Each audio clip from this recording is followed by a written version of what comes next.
Thank you again, George, for the presentation and for inviting me to give this speech. So as you can see from the title, I will be talking about the Roman conquest of northeast Italy between the 2nd and the 1st century BC. So first of all, I would like to provide you with some geographical chronological context. So this is a map of northern Italy showing the administrative district, or the so-called regiones, set up by Emperor Augustus in the year 7 CE. Regio 10th, enclosed by the red circle, was called Venezia in Istria, and it went south-north from the Po to the Alps and east-west from Lake Iseo to the Istrian Peninsula. Among the people living in the area under examination were the Cenomanic Gauls, marked by the green circle, and the Veneti, marked by the blue circle. Especially the first people are located on this map, mostly because of a passage from Polybius. And this is the passage. Polybius says that those Gallic tribes occupying the first district near the source of the Po, so in the northwest part of Italy, were the Levi and Libeci. After them, the Insobres, the largest tribe of all, and next these, on the bank of the river, the Cenomani. The part of the plain near the Adriatic has never ceased to be in the possession of another very ancient tribe called the Veneti, differing slightly from the Gauls in costumes and costume and speaking another language. So that's why we know that the Cenomani are to be located in the eastern part of northern Italy, nearby the location of the Veneti. They are recognized archaeologically. So the main research question addressed in this paper is, how Rome did manage to get hold of seas northeast Italy? Shall we think of a scenario similar to that depicted in Asterix and Obelix, where the local communities fought tooth and nail against the Roman invaders? Even though the Cenomanic Gauls themselves were invaders who, according to Livy, migrated in northern Italy sometime after 600 BC, we will see that the archaeological record and the ancient written sources suggest quite the opposite picture. First of all, it is telling, I believe, that among the Gallic migrants who settled in northern Italy between the 6th and 4th century BC, the Cenomani are mentioned only 22 times by the ancient authors. Only the Libici, very little known today, scored worse than them, mentioned only 2 times. On the other hand, the Senones, mentioned 61 times, are those who led the expedition which ended up in the sack of Rome in 390 BC.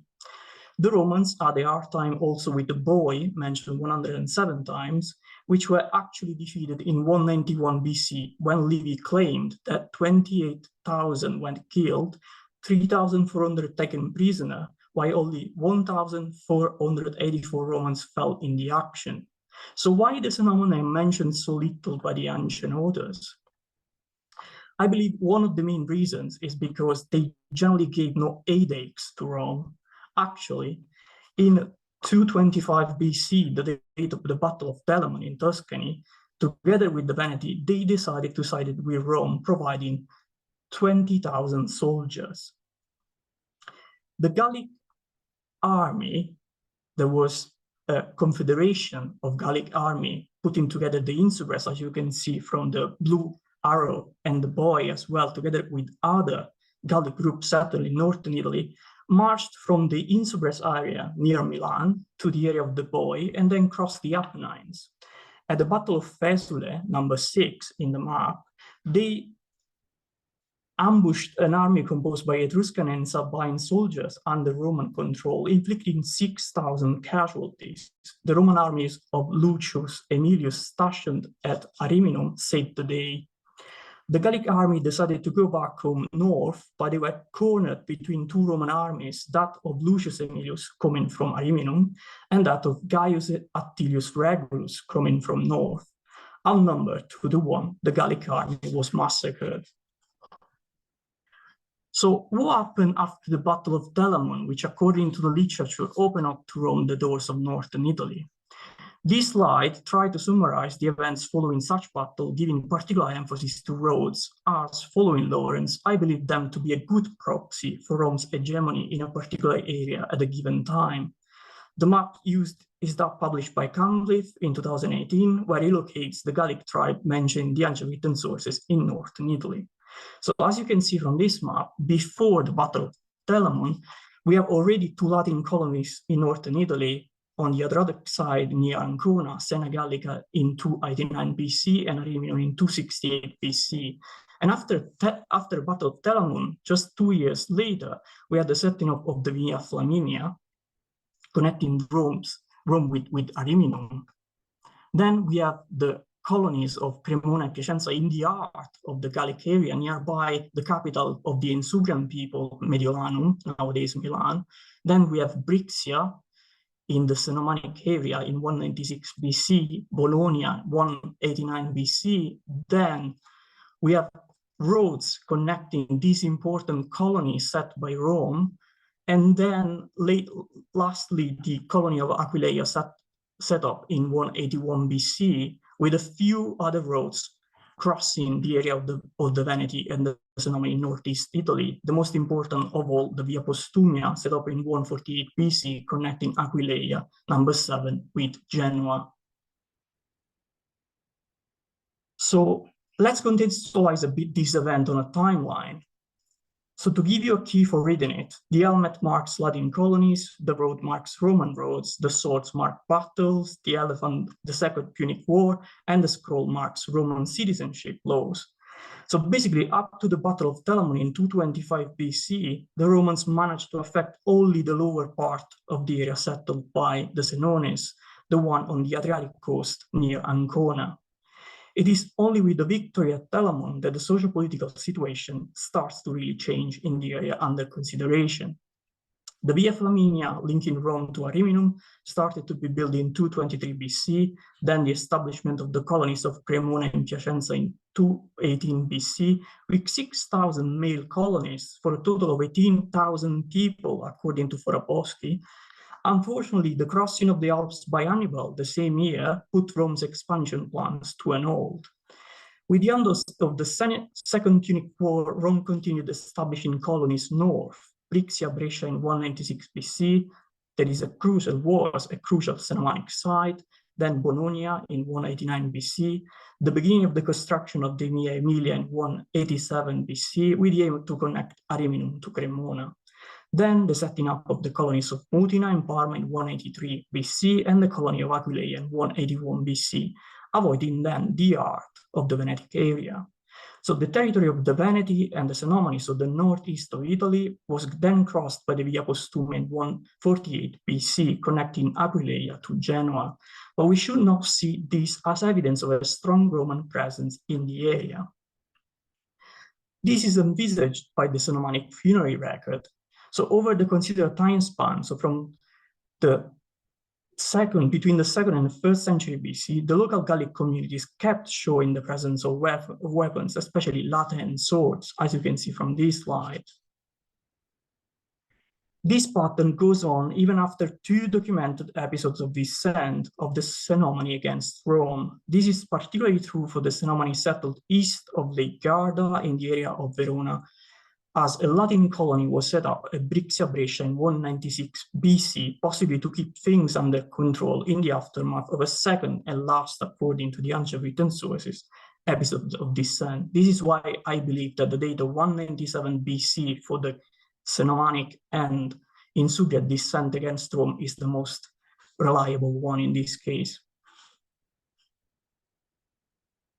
Rome's interaction with these areas was different, visible through the presence of centuriation. More centuriation means more Roman colonists in the area. And as you can see from this map, there is barely any centuriation in the area south of Verona, the one marked by the yellow star. This could mean that the local Cenomanic communities had more freedom than their Brixian counterpart marked by the Roman helmet. In the area east of Lake Garda, local Cenomanic tribes were able to keep showing their Gaulishness through weapons buried as grave goods. This is particularly evident in the area of Povegliano Veronese, the red circle in the map, where there is a concentration of weapons. According to Fraccaro, the Via Postumia in green was built for military purposes, creating a sort of boundary between Alpine and Subalpine Italy and allowing a fundamental process of conquest. It is possible that the wealth and the presence of weapons at Povegliano Veronese might suggest that there was a particular treaty between the local Cenomanic communities and Rome, most probably as patrollers of the Via Postumia, I believe. This also means that the Cenomani probably had free access to Roman markets despite not being Latin Roman citizens. The extraordinary amount of wealth recorded at Povegliano Veronese led Italian colleagues to suggest that this cemetery represents one of the most important of northern Italy, probably the most important for the 2nd, 1st century BC. In this slide, I've decided to show a Latin brooch, which has a body made of silver and decorated with both coral and gold. Anyhow, even though weapons are recorded in the Cenomanic cemeteries until the Latin D2 phase, so until 3025 BC, from at least the mid-2nd century BC, the socio-political arrangement of the Cenomanic communities south of Verona seems to gradually shift from a society driven by warrior elite to merchants, landowners. This is shown by the evolution of the funerary pattern in the era considered. In this slide, you can see that in the same phase, Latin D1, there are still graves characterized by weapons, but at the same time, other rich graves emerge with banquet equipment, a fashion probably taken from the interaction with Rome. The root of their wealth could have been livestock, suggested by sheep shears, but also land. This is suggested by one of the 2 bronze rural cadastres found at Verona in the Roman Capitolium. The so-called Forma B on the left-hand side dated to 8942 BC, so when the Cenomanic acquired Latin citizenship, shows the presence of agrarian lots, not as straight as post-integration visible in the Forma A on the right-hand side, and the lame or Celtic landowners.